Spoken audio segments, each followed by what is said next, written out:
GlasGay, GlasGay, it seems like only yesterday that I was in a play for GlasGay.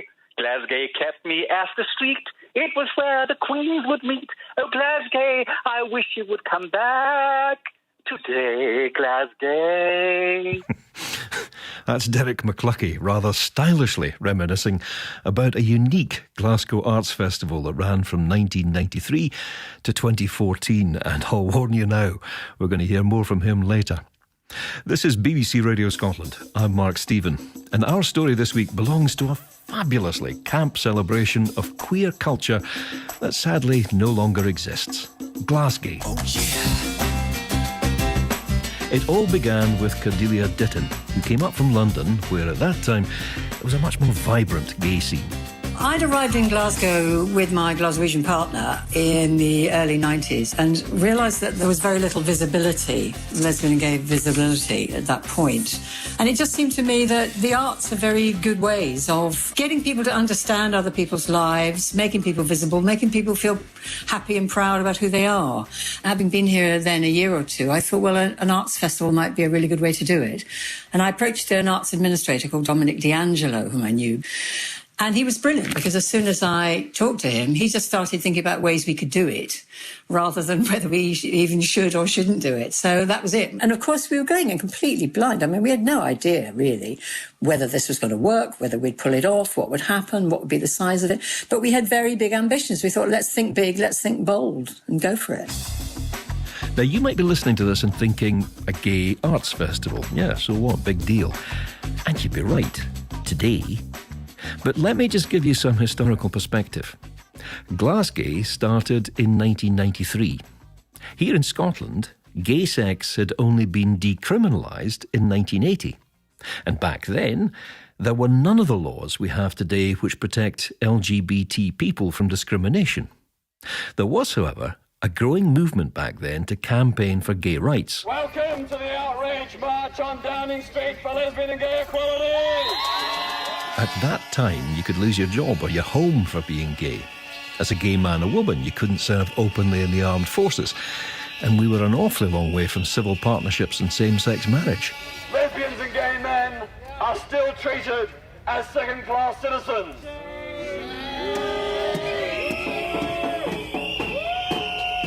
The message from our march today is this: we are first-class queers!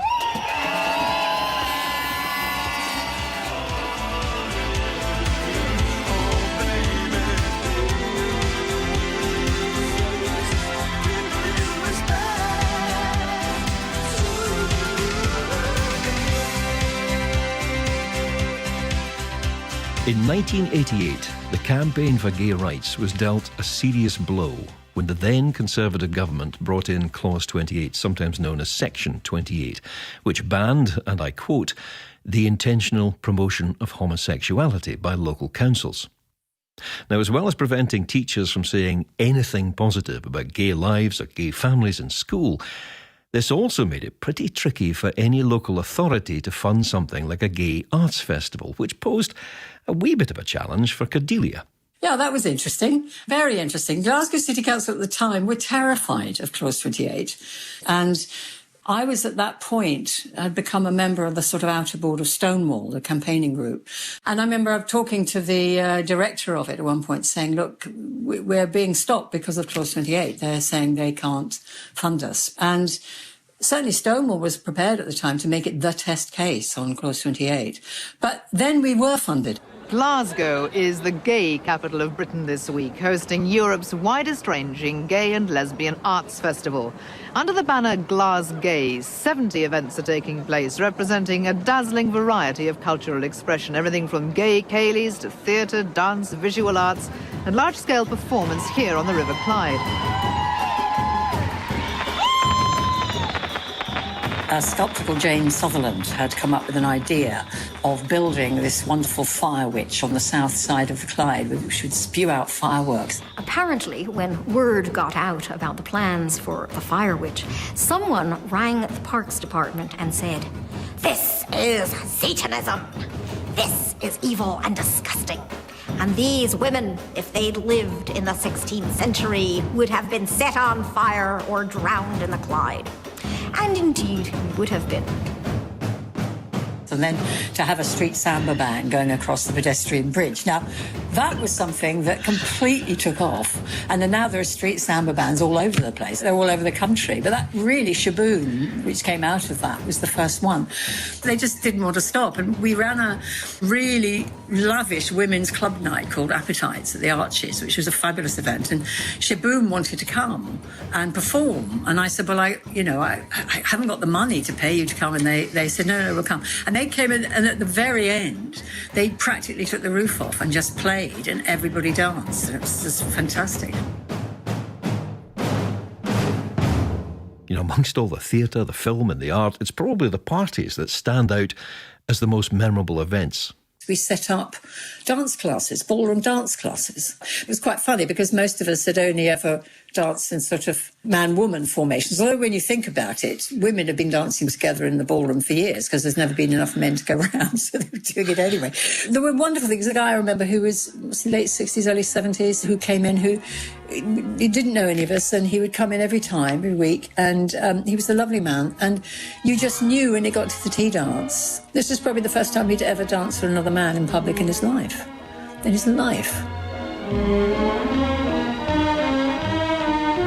And you had every combination. You had women dancing with women, men dancing with men, men and women dancing together. It didn't matter who you were, you could just get up and dance with someone. And it was joyful.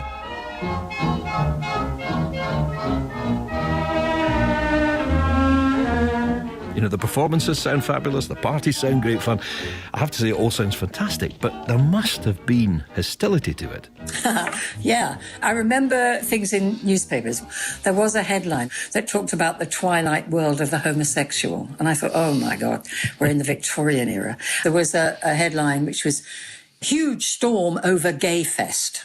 A reporter had rung one of the 3 Tory councillors on Glasgow City Council and asked them if they thought Glasgow was a good idea, and they said they didn't think it was. That was the huge storm over Gay Fest. I don't want to appear extremist in any way. You might finish up getting Glasgow as the San Francisco of Western Europe. I'm not against people who are homosexual, far from it. But having said that, what I am against is the promotion of presentation of homosexual matters. This seems to be coming back to Sodom and Gomorrah. So Ian McKellen, who'd come up to lend his support to the festival, had an answer to that. They waved their tired, dirty, grubby little flags of Clause 28 and family values. Their values which are rotten to the core, and GlasGay is a beacon of sanity in a hypocritical and naughty world.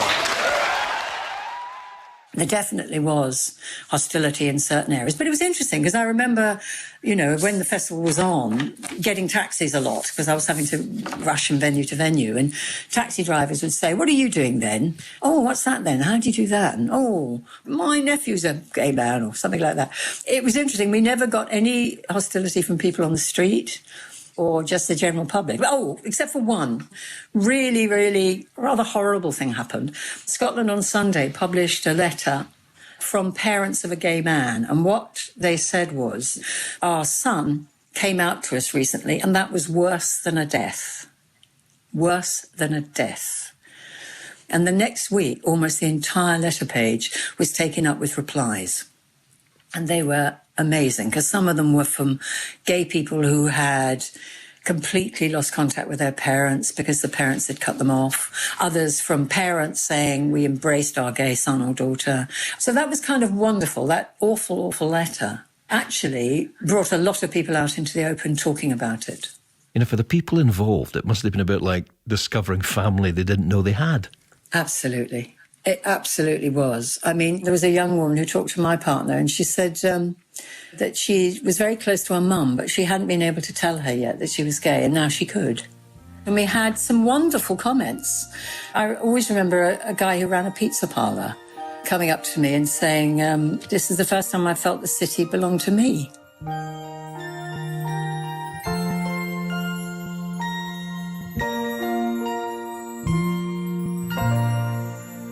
The very first GlasGay was a triumph, with audiences of over 23,000. Cordelia went on to direct a second festival, then handed over the reins as it became a regular feature of Glasgow's annual arts calendar. Still run on a shoestring, a key part of GlasGay's success was down to the dedication of dozens of volunteers like Lisa Sharwood Green. I wanted something a bit more than just going to the pubs and the clubs, which is why when I went past the Kew Gallery one day and saw leaflets for GlasGay and I was told that they were looking for volunteers, I thought that's something I need to get involved with. This was in 2002, a couple of years after Section 28 had been repealed. So I asked Lisa how far attitudes had changed. So back then, I was still very much scared to hold, a girlfriend's hand in public. It was a sort of time where we were on this sort of precipice of a lot of talk about what may happen and what wouldn't happen and campaigning for equal marriage or civil partnership. But it was still, I still knew people that were getting beaten up. I still knew people that were getting abused and spat out in the streets. So it was an odd time. You were sort of accepted and sort of not. Looking back at your time, because you spent quite a few years there, what were the standout memories for you? I think probably one of my first shows that I went and did the tickets on the door was Tim Fountain's Sex Addict. I think I was still, when it came to gay men, still quite naive. And he was actually bi, he wasn't gay, but his show was stand-up comedy and his sort of shtick was that he was a sex addict. He'd been treated for sex addiction and every night he would go through his social media on stage and he would ask the audience to vote for who he should ask to go and sleep with that evening. So this was like a revelation to me. I didn't know anyone like him, but I do now. What do you think it actually meant to the community in Scotland? They brought different people together, and by bringing different acts and artists as well, it kind of allowed Glasgow to see what the queer arts world had to offer. I mean, I remember Annie Sprinkles coming in and doing 2 shows. She did a sort of live stand-up talk about her life and also a sort of art installation called Cuddle, where she lay on a heart-shaped bed and you could book a 15-minute slot to go and cuddle with her. And, you could ask her to stroke your hair or just, lie silently, or I didn't do that. I was about to say, did you actually do that? Did you book her? I did talk to her. She was lovely.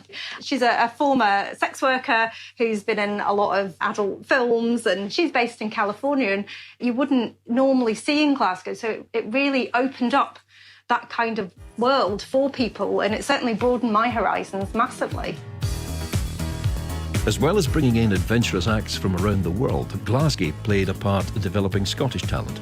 Writers like Jackie Kay and Louise Welsh, or comedians like Craig Hill. Like any long-running festival, GlasGay needed to adapt to survive. So when Stephen Thompson became the director in 2004, he decided on a refresh. The festival had adopted this kind of odd subtitle, the largest multi-arts festival for multisexual people and their friends. I thought, oh my, that sounds like we're all doing it to each other, that has to go. Within performance circles and within academic circles, the notion of looking at queer culture was becoming very current, and a lot of young artists were coming out and reclaiming the word queer in a positive way. So there was a sense that there was a need to reshape things, and I did that almost immediately by subtitling the festival Scotland's annual celebration of queer culture, and I was very keen to re-emphasise the celebration as well as the queer culture. So it was taking it back to its roots in some respect, but giving it a bit of a re-emphasis within the national calendar. How did you manage to grow it? Well, that was the trick. We went to see the Scottish Arts Council very quickly, and it's fascinating when you march into old institutions that have been around for a long time and you say, right, we want to grow, we want to be bigger, we want to be the next best thing. I clearly wanted to commission work, and that was certainly encouraged by the Scottish Arts Council, and they put significant new funds in to help us commission our own work. Forget your troubles, come on, get happy. You better chase all your cares away. Shout hallelujah, come on, get happy. Chase all your cares away. The sun is shining, come on, get happy. We're heading for the judgment day. Derek McCluckie was one of the local performers given a platform by GlasGay. Judy, I love you. You're fantastic. You're always fantastic. You saved my life. And I'm drooling and buzzing. and hanging off the witch's hat, waving a goodbye goddess. So peaceful on the other side. Forget your troubles, come on, get happy. Blue Boy Blues is an autobiographical piece that I wrote in kind of swirling psychedelic prose, and it was about my experiences of coming of age. And one of the things that we did then, if you were a punk rocker and you wanted to be fashionable and be with the cool people and to rebel against your parents and against school, and it was to sniff glue. So me and three of my best pals used to do it, and we had lots of hallucinations and adventures, and we also experimented with sex with each other. And so it was a rite of passage. Just to be clear here, Derek was in no way advocating drug misuse. This was a genuine part in his life, which is very rarely explored in mainstream theatre. Along with his friend and director Pauline Goldsmith, Derek put on a host of plays over the years. Elysian Fields, for example, Derek wrote that, and it was in the psyche of Tennessee Williams. And I got to be Vivian Lee, which was beautiful. But we had a gorgeous designer woman. When we walked in, everybody thought she was playing it because she looked like Scarlett O'Hara, all gorgeous. And then they had to tell him, no, it was me. And I was playing the alcoholic end of days, drug-induced Vivian, who was about which he played magnificently. So, Listen, tell me about the maids. Well, it was written by the great Jean Genet, all-male cast, and I'd always wanted to play Solange in The Maids because she has a magnificent soliloquy at the end of the play where she's just murdered her sister, and I came on stage in a black dress and a red hat with a red veil, and I sopped it to them, darling. We had to use all my old dresses, and we had a kind of Japanese kind of set.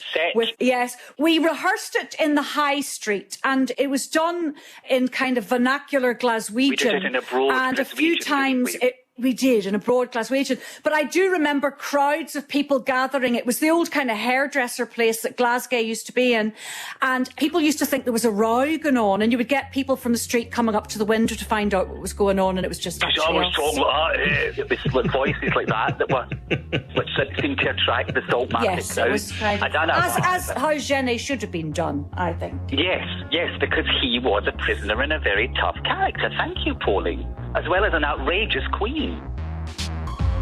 By 2008, the festival reached a high point with an audience of over 35,000, but surprisingly, the following year proved to be the most controversial. The Gallery of Modern Art put on an exhibition called Shout on the theme of human rights for LGBT people. There was one art installation which featured an open Bible, and it invited people from marginalised groups to write messages on the page margins, to literally write themselves back into the Bible. It sparked a furious religious backlash. Gary Hall had quite a different reaction to it. I just thought that was amazing, and it was really accessible, obviously, because it was in the Goma, and you have to bear in mind at that time I was only like, I must have only been about 24, and I am from probably hear from my voice, I'm from a tiny town in Northern Ireland, so even for me, like to go to a main art gallery in Glasgow at the time and see something like that exhibition was really incredible. So Gary wasn't that fussed about the Bible exhibit, but he was drawn very much to another one. It was a cast that was like a gravestone, and it was of two women in an embrace. And the artist had sort of said in the description, she really felt the only place that her and her partner would have an official kind of recognition of their relationship was in death, in this kind of ceremonial marble carving. She keeps me warm. She keeps me warm.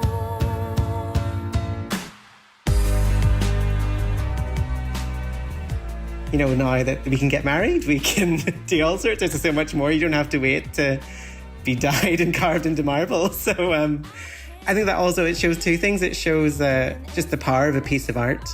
That whole exhibition probably shows that, because you see the crazy reaction people had to some of the exhibits, but also like on a personal level, the way that resonated with me, and it still resonates with me now, 11 years on. She keeps me warm. She keeps me warm. As a recent media graduate, Gary ended up getting a job at GlasGay. I remember my very first day in the office was a real eye-opener, because I did marketing for another company, but it was really boring. Well, it wasn't boring, but it was for like a a hamper company that sold jam. And, you know, for like a young queer person who just moved to Glasgow, you know, you wanted to be wearing amazing fashion and you wanted to be doing cool stuff, not selling jam. So when we're like about the first or second day, when I went to the GlasGay office, Stephen asked us if we wanted to watch some documentaries for the film programme. And the first thing I watched was basically following a tour of German lesbians, like performance poets all around Germany. And like it showed them like going to these all lesbian nights, like doing spoken words nights, and then kind of ending up in like dark rooms, getting up to all sorts of crazy things. And I was like, wow, this is a really different place that I've arrived in. For me, like GlasGay was kind of helped me in all my jobs since, like really just be authentic. And I've never felt that I need to be closeted in any workplace. And I don't think that's to be sniffed at. It would be another year before equality laws made it illegal to discriminate against gay people in the workplace. Back in 2009, the furore was about to go into overdrive as Glasgow's main contribution to the Shout programme came to the stage. I spoke to the show's star, Jo Clifford, a trans woman. I was performing a play that I'd written called The Gospel According to Jesus, Queen of Heaven, which imagines Jesus coming back to earth in the present day as a transsexual woman. And it's the story of what she says, what she does, and the message that she gives the world in the present day is exactly the same as the message that he gave the world way back 2,000 years ago, which is that we need to love each other and respect each other and not judge each other. Jo Clifford wasn't prepared for the response her play was about to get. I was astonished to turn up and discover the street outside the Tron Theatre was absolutely filled with furious people with placards. And I remember creeping in the stage door at the back, which luckily they hadn't noticed. Can you remember anything that was written on those placards when you came into the street? Oh, gosh, yes. The one I remember particularly, somebody had written, God says, my son is not a pervert. When you see something like that, how do you feel? Do you want to laugh or cry? Well, at the time, it was both. It was both. A friend of mine who was coming to see the show, she walked past the protesters and she challenged them. She said, why are you so upset about this show? You don't know anything about it. Why are you so upset about it? And one of them said, well, you don't need to go near a sewer to know that it stinks. Gosh, that's such an incredibly hurtful thing to say. People very quickly from all over the world started to have very, very strong opinions. So if you Googled my play at that time, you would have got about 400,000 hits of people, all with very strong views, most of them absolutely hating it. In fact, the Archbishop of Glasgow put out a statement saying that it was hard to imagine a greater affront to the Christian faith than me in my innocent play, which I thought was an affirmation of the basic truths of Christianity. How would you assess the role, the significance of GlasGay? GlasGay was incredibly important to me. I mean, I was so diffident. I was so uncertain about the value of the play. And I don't think I'd have actually dared perform it if it hadn't been for their support and their... I mean, it wasn't very much the money they put up, £2,000 maybe, something like that. But emotionally and morally, their support was absolutely invaluable. And I'm still, to this day, I'm very grateful to them for giving me that support. And they suffered hugely. Gosh, they had death threats. Box office staff of the Tron received death threats. But it was a very courageous thing to do and a very necessary thing to do. And I think it and the play have played their part in changing the climate and making things better. 2009 was a turning point. The festival lost £50,000 of its public funding from Glasgow City Council. So there was a real harsh lesson. So many of us were being doorstepped and, our lives being scrutinised. And we felt that because we had stood up in protest that we had to sit down and not protest. And that was a very difficult moment. So the arrival of the Equality Act, in terms of a turning point, was both a personal and a professional one. as well as an institutional one. Stephen Thompson talking about the 2010 Equality Act. The next big milestone was in 2014, the final year of the festival. Good morning, it's 6 o'clock, Tuesday the 16th of December. Welcome to Good Morning Scotland with Hayley Miller and Gary Robertson. Coming up on today's programme. Scotland's new same-sex marriage law came into force at midnight. Good morning, gentlemen. Lovely day for a wedding. Thank you very much. It is absolutely incredible. For the first time in our relationship and for the first time in the history of the lesbian and gay movement, our government and our country is saying, you're valid. We're there. We've done it. Did it. Married last. Congratulations. With same-sex marriage, equality before the law was finally achieved. As funding priorities changed, Stephen set up Outspoken Arts to bring diversity to a wider audience across Scotland, and GlasGay came to an end. Now, had it come to an end because it just reached the end of its natural span, or had the need for a festival like GlasGay just come and gone? Cordelia Ditton. It was a child of its time in the sense that what we wanted to do was we wanted to include lots of people. We wanted people to have a really good time. We wanted people to feel good about us and us to feel good about themselves. And arts change lives. They change perspectives. And the world was a very different place 30 years ago. And I think nowadays, the kind of GlasGay that we did, in a sense, might not be necessary. In a sense, we'd sort of got past that. I was often approached by members of the audience in the bar of the Tron or in the Arches at various moments. You know, they come bounding up to me and say, oh, thank you so much for the festival last year. And I'd say, oh, that's great. What did you see? Oh, I can't remember at all, but I met my girlfriend and we've been shacked up ever since. And so I often thought, well, you know, the theatre's always a very humbling experience, no matter how much you try to put on a bit of posh art for people at times. It's just often the everyday life of people coming up and reminding you, you know, thanks, you helped me get my life together and find the love of my life. And I thought, if that's all we can do in this festival, then we're doing a good job. There was a writer in the Herald, and nobody knew he was gay, and he came to the tea dance, and he did a review of it. And it was wonderful, because people went, my God, I had no idea. And he said at the end, it was a marvellous party, and I'm glad I was there. And that's kind of how I feel about it. You've been listening to Our Story on BBC Radio Scotland. I'm Mark Stephen. If you'd like to hear more from the series, please just head to BBC Sounds. Now, by way of a finale, here's the rather wonderful Derek McCluskey. I got a Judy Garland doll. Have you got a Judy Garland doll? I got a Judy Garland doll. Have you?